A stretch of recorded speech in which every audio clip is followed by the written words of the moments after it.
Hi, everyone. Welcome back to Living the Next Chapter. My name is Dave Campbell. I have a very, very special guest with me today. I met Dominick on Clubhouse, an amazing social audio app where you can go into the rooms and get up on stage and talk to experts and share and build community. It's a really powerful app. Check out Clubhouse, and I know you'll enjoy it. Dominick hosts rooms on Clubhouse several times during the week. He always comes with positivity. He wants to motivate you and encourage you as a person, no matter what you're going through. Dominick has gone through some tough stuff in his life, but he has come out swinging. And he's going to share his story today with you, some of the things that he's lived through, and a book that he's written to his mother on behalf of his mother, focusing on the amazing challenges of living with a parent with Alzheimer's. Dominick has a sweet character. He's a sweet man, and he will share some great insights with you. Please go check out the links below to Dominick's book, and please send Dominick a message through his social media sites, through his website. Let him know you appreciate hearing him here on the Living the Next Chapter podcast. Here we go. This is Dominick Domasky on Living the Next Chapter. Thanks for joining us, guys. Here we go. Okay, well, today is a very special day on Living the Next Chapter. I have a good Clubhouse friend, a friend in life, a mentor, somebody that I look up to, hosts great rooms on Clubhouse. If you haven't heard of Clubhouse, you need to go there. You need to find this gentleman and tag in with him because you will learn a lot. I have a good friend. His name is Dominick Domasky. Dominick, nice to see you here, David, in this world of Zoom. It's so nice to see you here. How are you doing today? David, I am happy to be on with you. It's funny, all those things you said about me, I think about you on Clubhouse or storytelling. I'm like, this guy's, he's got the certain je ne sais quoi. I love it. I love it. So I there's something about the guy where you're like, man, he just leaves you thinking and you want more of him. So I'm happy to be here. Want to chat, man. I know. And we mentioned before, but I appreciate your feedback. You are a constant encouragement in your rooms, in your messages, and reaching out to people and giving them good quality feedback that really encourages. So it comes across in all the things you do on Clubhouse. So thank you for that, Dominick. And I just love being in there, whether I'm sitting in the audience or you have me up on stage. I just love being a part of it. So thanks for hosting. I hope you understand that you're making an impact on the people. Well, I appreciate you saying that. And at the end of the day, I kind of think if my mission is so simple, so basic. I'm as basic as you get. I'm from Pittsburgh, Pennsylvania, blue collar Steeler town, and I really have this mission of sharing inspiration, positivity, and smiles. So you saying something like that, if I accomplish nothing else today or someday I'm on Clubhouse, but somebody says, hey, Dominick lifted me a little bit, I can really lay down on my pillow that night and think, yeah, it was a pretty good day. That's good. It's awesome. So let's do a little backstory. Let's bring everybody up to speed so they can catch up to our conversation. Tell people a little bit about Dominick. What do you need to know about you? Come on, let's go. Let's go. Let's do this. What do you need to know about me? Probably I'm a person who has failed 1,000 times. Okay. And I will probably fail 10,000 more times. But I'm one that will put myself out there, try something new. And that is what my career and my life has been made of. And I almost consider that stepping out of your comfort zone and courage like a muscle. The more you use it, the stronger it gets. So I was in the restaurant business, failed, lost $500,000. I've been in the pharmaceutical business. I've been fired. I've been punched. I've been cut from the team. And I am a publisher. I'm a publisher of books, helped hundreds of people write books, and I've written a few books myself. Excellent. So I see in the background, for those who can see us on video, I can see some boxing gloves. Mm-hmm. Tell me about this. What's going on there? Well, I said I've been punched a lot of times. I think so. I've never been in the ring or anything like that. Okay. But I grew up in a family where it was okay to, like, my dad and his uncles, they grew up, they were boxing fans, boxing Yes. purists. So a Friday night at my house growing up, we watched HBO, and my dad took me to watch Sugar Ray Leonard fights Oh, wow. and Marvin Hagler and things like that at the local, anywhere they were streaming them, whatever you called that at that time. And Yeah. we watch all those fights. So I grew up in a world as those guys were my idols too. Now, sometimes I thought, because I was watching them on TV, that I was able to use my fists to, most of the time, to defend myself. Yeah. And I wasn't so good at it, but it did teach me that sometimes you have to stand up for what you believe. And whether that's David using your voice that Mhm. can encourage people, or maybe there's a population that's being left behind. I believe it's my duty, it's David's duty to use that voice, use whatever you have to support and defend those people. So would you say boxing is also kind of a symbol for your life in a Yeah, roundabout way? maybe a metaphor. Yeah.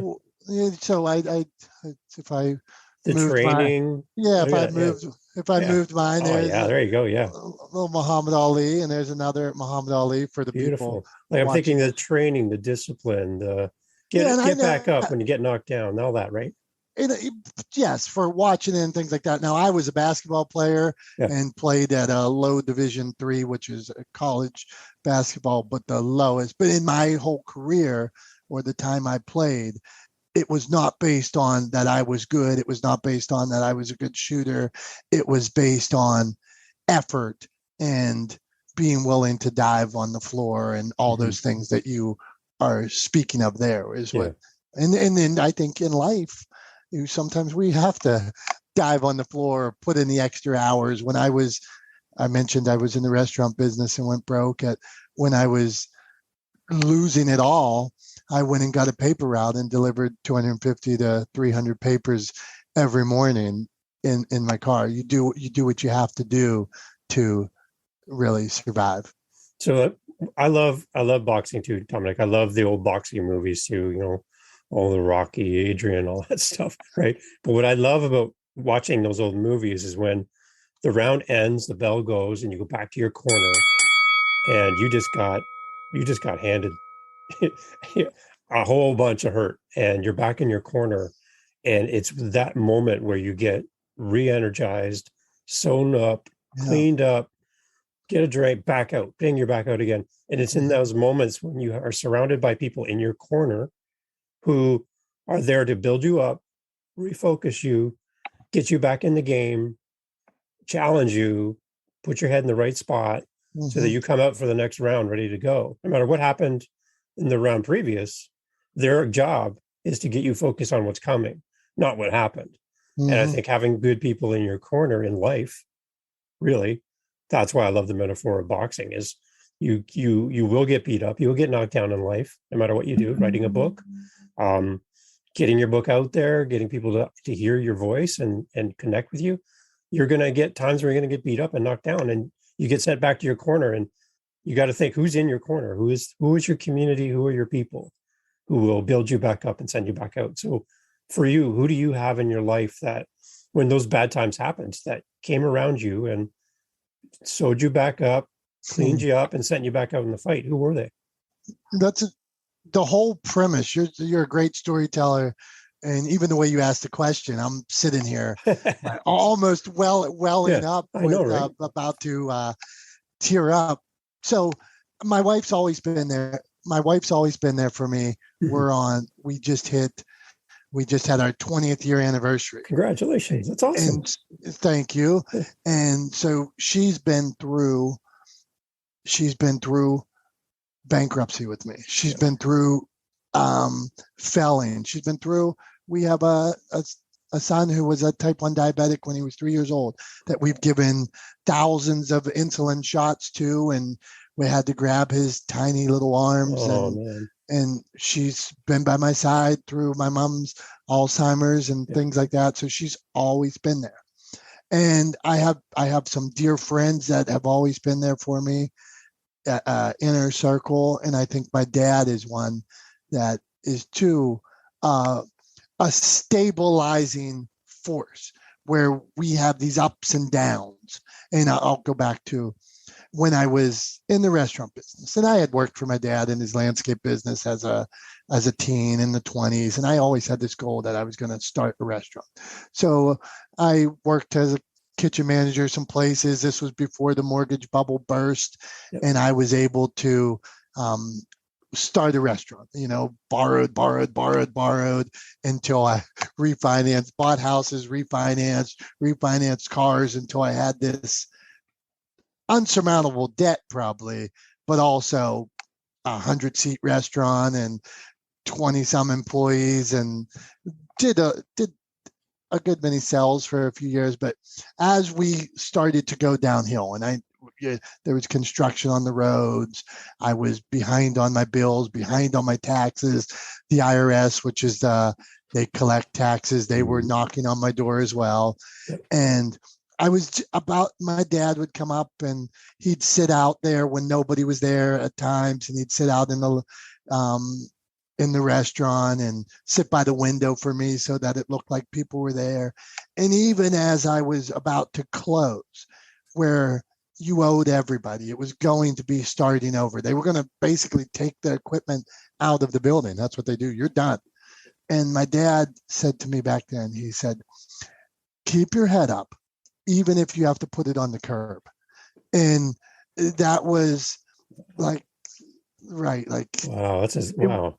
It was all going down. Like even mentally, I probably wasn't right. I had always had this belief that if I just worked harder, if I worked more hours, if I got a paper route, if I just hung on, it would work.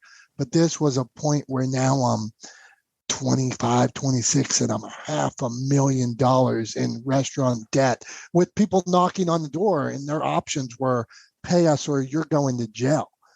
And my dad was that stabilizing force to just keep your head up, just keep your head up. And so I was able to start over, pay back the produce people and all that. So that's the community that's been there for me. And having those people by my side strengthens me. And I feel, if you ever see, and I don't compare myself to these athletes, but in these moments, they'll show like a Derek Jeter or this athlete at the end of the game, when it matters the most, they have this extreme clarity. Yeah. Mm-hmm. And that's how I feel now when the odds are against me, when I'm about to fail, when, like you said, you're in that corner, you've been beat up. I feel I'm able to grab this clarity and say, okay, well, here's the steps I need to take. And that's because you've done it over and over. And at the end of the day, maybe you'll come out of that corner and be victorious. Exactly. So what I love is, I love hearing a little bit about that story, Dom. I appreciate you sharing that, because it gives you a well to draw from to inspire others. You're not coming into this as, my life's been great, I've never struggled, I've never had a hard time, so I'm going to try to inspire you now. Be great like me, because everything just falls in my lap. That's not how it is for a lot of people, right? Yeah. So you can now come to Clubhouse, you can come to your business, you can come to life and look for people that are struggling maybe in the same way. And you can identify and have empathy and compassion for them, because you're coming from a place of, I know what it feels like. And you can serve people from there. And you have been doing that on Clubhouse, really have been, and giving people a voice, which is great. And so you switch gears now, and further down in your life, you're become an author. Is that right? Yeah. So one of the things that, and to credit my dad, he gave me a book when I was about 13 years old, when I got cut from the team one year. It was Og Mandino, The World's Greatest Salesman. Okay. And Og Mandino it's about a 100-page read, small book. And Og Mandino sold, I don't know, like 50 million copies or something at this point. But there are basic scrolls in this book. And when he gave it to me at 13. I had no idea what it was about. I didn't really understand it. Probably didn't even read it fully. I was not I was not the studious one back in the day. Mhm. So, but he planted this seed. And in this book, there's scrolls. There's 10 scrolls at the end of the book. And if you read these scrolls for 30 straight days, they become a habit. Nice. And it's like, I will laugh at the world. I will greet this day with love in the heart. And one of them was, I must persist until I succeed. And I must persist until I succeed. I must persist until I succeed. So that seed was planted deep, and I started to understand that and use that in my life. Now, as I was struggling with in the restaurant business, or me and my wife were struggling to have our first child, I started reading more. The Dale Carnegies, the Og Mandinos, the Joel Osteens, the Norman Vincent Peales, Tony Robbins, listening to the tape, consuming that, the Bible, all these things that I could. And so that I became a student of these teachers, John C. Maxwell, Jeffrey Gitomer. And I started to think, after failing in the restaurant business and having been cut from the team, having been punched, having pulled weeds and picking up cigarette butts for years, I started to think I had something to say. Was I qualified? No. Was I a great writer? No, because I didn't put in the work back in school and things like that. So I didn't. But the thing that I did have is I had something to say. Yeah. And that's what everybody we're talking to, you have something to say. I have this belief that your story is someone else's survival guide. There's somebody out there going through similar things that David already overcame. And now, if you share your story, if you shared your tips, how you handled it. And that was what I did. I started to tell my story from it wasn't about these heights of being a business titan or something like that. It was from the precipice. Here I am. I see all this ahead of me, and I'm starting out, but here's the path, and here's what I've learned, and here's what, and that, so that was the first foray into writing. And then from there, as I got invited to speak or started working on that craft, other people would ask me, hey, can you help me? Nice. And that's where early on, I really understood when I was on the stage, or when I'd be talking to somebody, I realized, wait, this guy has a story. She has a story. What if her story could inspire somebody too? And if, back to our original talk, if my goal was to share smiles, inspiration, positivity, what if I helped other people share their story? At first, I probably was. If David told me he was writing a book on being more positive, I'd be like, oh no, I'm scared of this story. And then like, because I have a story, but your story is your story. Yeah. And you're telling it a different way. And Rashid the Motivator from inner city Chicago is telling his a different way, or Brian P. Swift's telling his a different way. Yeah. And so it was eye-opening. How could I help more people share their story? And we're continuing to evolve and trying to figure that out on a daily basis. I love it. And the one thing I think of too when you talk, Tom, is as people grow and improve and get better at life and riches come their way, some people build fences around that to protect themselves. I like the idea that I've heard somebody say, instead of building a fence around your riches and the things that you know and how you've grown, just build a bigger table and have more people at the table. Don't try to keep people away from you, but bring people to you. And in life, I have 3 people that I need in my life every day. I need somebody to look up to, someone like you who provides just motivation and just brings it out. And I appreciate it. So I need somebody to look up to, somebody to follow, to be, to grow towards. I need somebody beside me who's on the same level as me, that we're cohorts, we work together. We're in the same kind of life spot, and we can bounce off each other. But not only do I need somebody ahead of me and somebody beside me, I need somebody behind me. I need to reach back and grab somebody struggling, and I might be the person they potentially might look up to, in a sense, or they're struggling, or they're in somewhere where I used to be, and I can help them. So I need those 3 people in my life every day, and I just need to be conscious and and find them and try to make sure that they're the front of my mind. Who am I following today? Who am I looking to for inspiration? Who's beside me that I'm helping and comforting and growing alongside, and who can I help? Yeah. Those are the three people that I need in my life every day. Yeah. Right. You are spectacular. And I'm sitting here almost welling up hearing you explain that. And so I'm thinking to myself, yeah, man. But you're living it, right? Yeah. I might have just mentioned it in a way but Tom, you're living that. Yeah. And no, I appreciate you I saying appreciate it. You really doing that. So tell me about your book. You wrote a book. It's about your mom, right? And your process with that. So just let you know, my grandfather, he was a minister almost all my life. A big, strong Scottish man, always with a nice suit and, the nice tie, and he always dressed to the nines. And if we had Christmas dinner, he would pray over the meal and it would take 5 hours.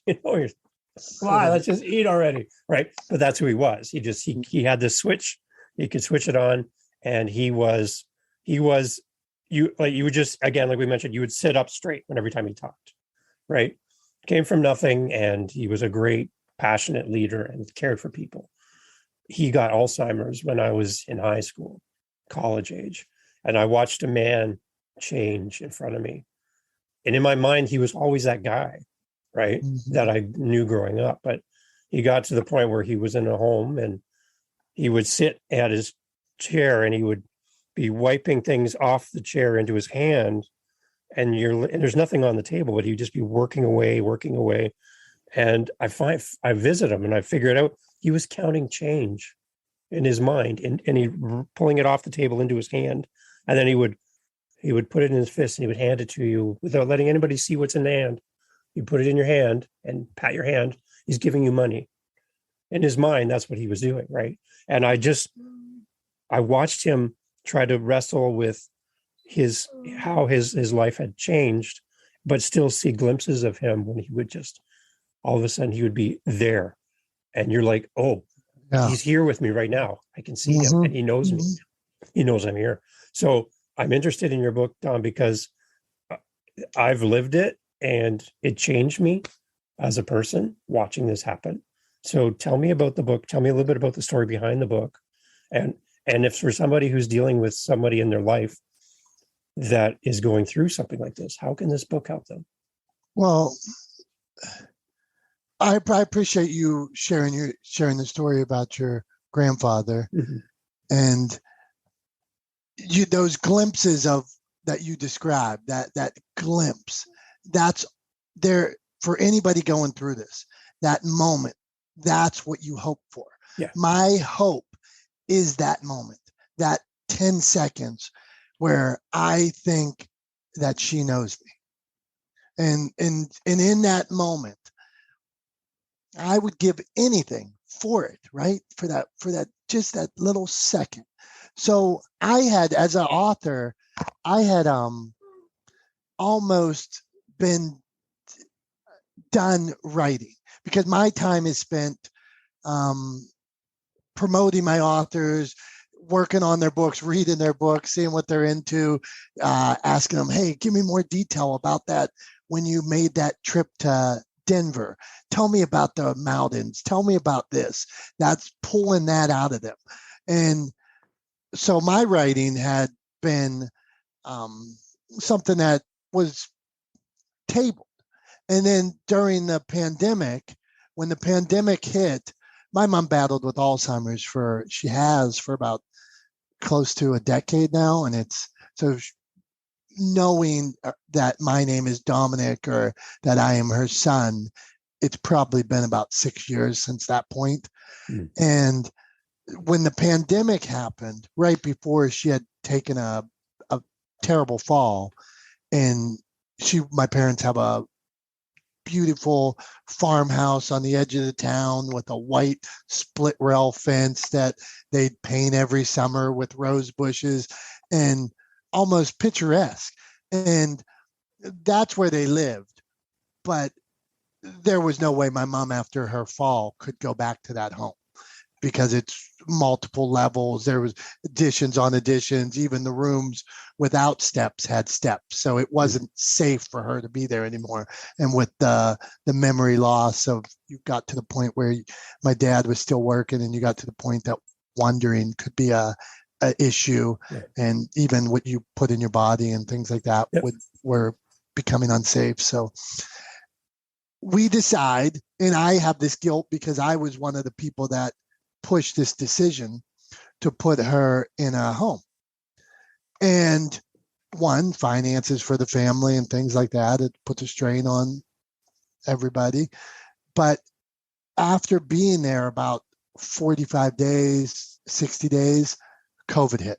And now my mom, we couldn't even see her. I know. We had to see her through a camera that she didn't understand what that camera was, or even how to hold it, or this or that. And so the story became, at first, it was cathartic. Me writing was cathartic. I had no intentions to put the story out to the world, and I had no idea how the story would end. Here's a story. I had, when I started writing, probably after a month, we didn't know that COVID was going to last a year or 2 years or whatever it had been. And so the story I wanted to tell was, one, what was going on with COVID and my mom in the home. And then, but I wanted to let people know that my mom is more than a victim of disease. So she was inside this beautiful soul that supported her son. That was, if you asked me about those core, who do I have? She was always there. Where we'd sit on the porch, and if I was when all my friends went away to college and I didn't go away and I roomed at home, and we'd have these conversations. Or when I was going broke and my mom she learned how to make cheesecakes so that I could sell them at my restaurant. Yeah. And she was great. She was great at it. And so I wanted to tell that story about her and put a face on Alzheimer's and now how COVID progressed and things like that. That all ties in there. But that was I wanted to tell the story about her and the love. I really, it's weird to say, and I wanted to write a love story about a mother and a son, and that's what I hope to do. So nothing, just this story of who she was and what she meant to me, and that's the story that I hope that I can tell. And it seems to be being received well, and an Alzheimer's library, All's authors, they're going to put the book in a couple months, and it seems to be something that when people read it, they're feeling it a little bit, and hopefully they think about those, like your grandfather, that are affected with Alzheimer's. So the name of the book, Dom? The name of the book is My Name is Sharon. Nice. And my mom's name is Sharon. Excellent. So I know you have to jump to another meeting in a few minutes. So you've made the switch now as well from being an author to being a publisher and helping other authors. So if there's a new author or somebody at the beginning stages of writing their book, what would you suggest, or what would you give them as we close off here in a minute, as to how to make this dream come into reality? How do I take my book from an idea, some notes on a paper, or some notes on my phone, or some ideas, some big ideas? What do I do first? Where do I go down as a new author? Okay. As you can see from the journey that I've taken, no author is traditional. Okay. So forget that there's some perfect route that you need to take this course in this case, and this course. That's not the case. You need to tell your story. And how you do it is, whether it's picking up your phone and dictating into it, whether it's getting a notepad and writing, write,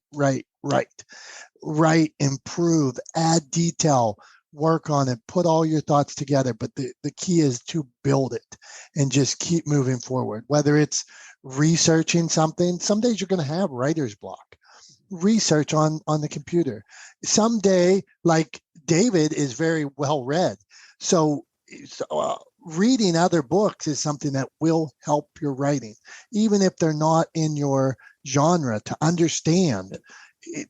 that, oh, this is how they did it, or the way they were able to describe the detail of the veins in somebody's hand when they were shaking it. Nice.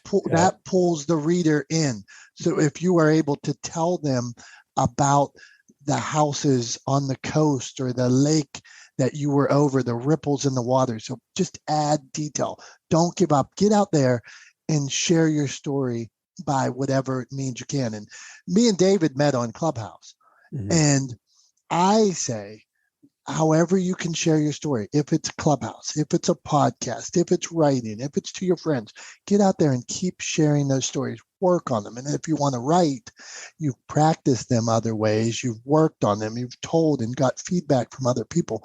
Now write that story and just keep adding the details. So I hope that helps, David. But the main thing is just keep moving forward. Don't let anybody tell you that you can't do it, because they don't know. The person that tells you can't do it, they are wrong. So go for it. Amazing. So what is the one thing that keeps somebody from starting a book? It is, it's this thought, it's the lies that it's not them. Let's put it this. It's not even you. It's the lies that you've been told. It's the noise on the outside that is keeping you from doing it. Here, this muscle that's pumping means that you can do it. So whatever those thoughts, that outside noise, that influence that's telling you, that got you to that point in your life where you're sitting there thinking you can't, that's because of somebody else, not because of you. Because this is one of my favorite sayings: you've already survived 100% of the toughest days of your life.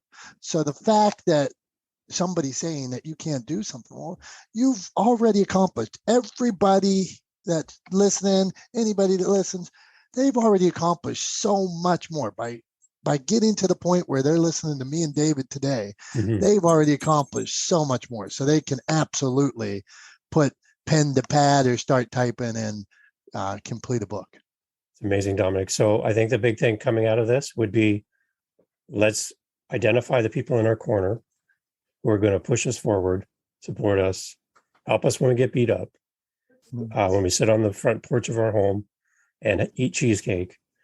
Find those people that will be there, who will get our head up on the curb when we need it, right? And be in our corner and push us forward, and silence the ones that haven't earned the right to be in that corner. Yeah, that's right. And let's find those positive people. And I have found that positive person right here with me today. Dominic, it's great to have you with me. I love the boxing gloves behind you there. I hope when you come back into the room later today, you're like, yeah, it's all about the people in my corner. And for Dom, I want to be one of those people for you in your corner. I want you to know you've helped many people on Clubhouse. You've helped me, and I appreciate it. And I appreciate your time today.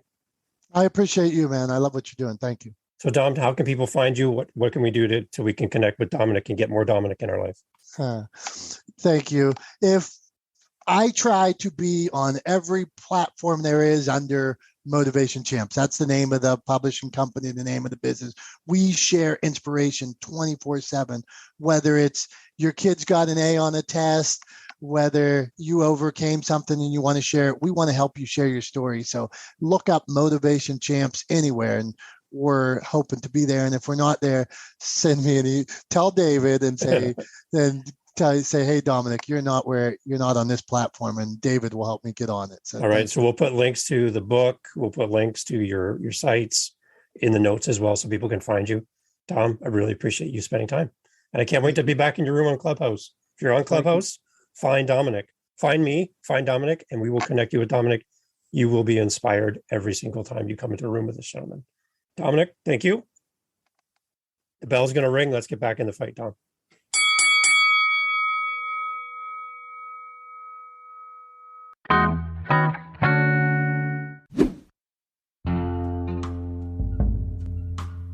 Hi guys, this is Dave from Living the Next Chapter, a podcast designed to connect authors and audiences.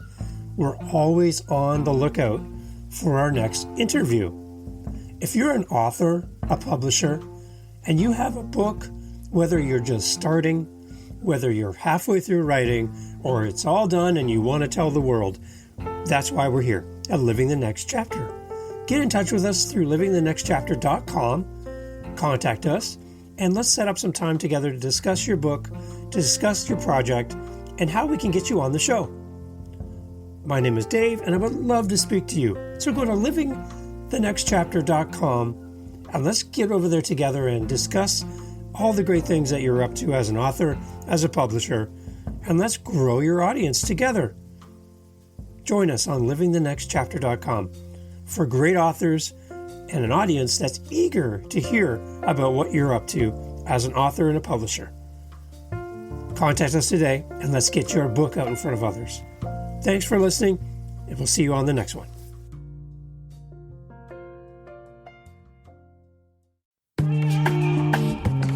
Mindshift Power Podcast, the podcast for teenagers and those who work with them. There's a huge problem in America today. There's a very large disconnect between teenagers and the adults who work with them. I'm looking to bridge that gap with real, raw, honest conversation, not held back by the chains of political correctness. You cannot solve a problem you do not understand. Want to understand teenagers today? Listen to this podcast. This podcast is for teens in the U.S. and Canada. To learn more, go to fatimabay.com/podcast or just look for Mindshift Power Podcast on any listening platform. I look forward to you being a faithful listener.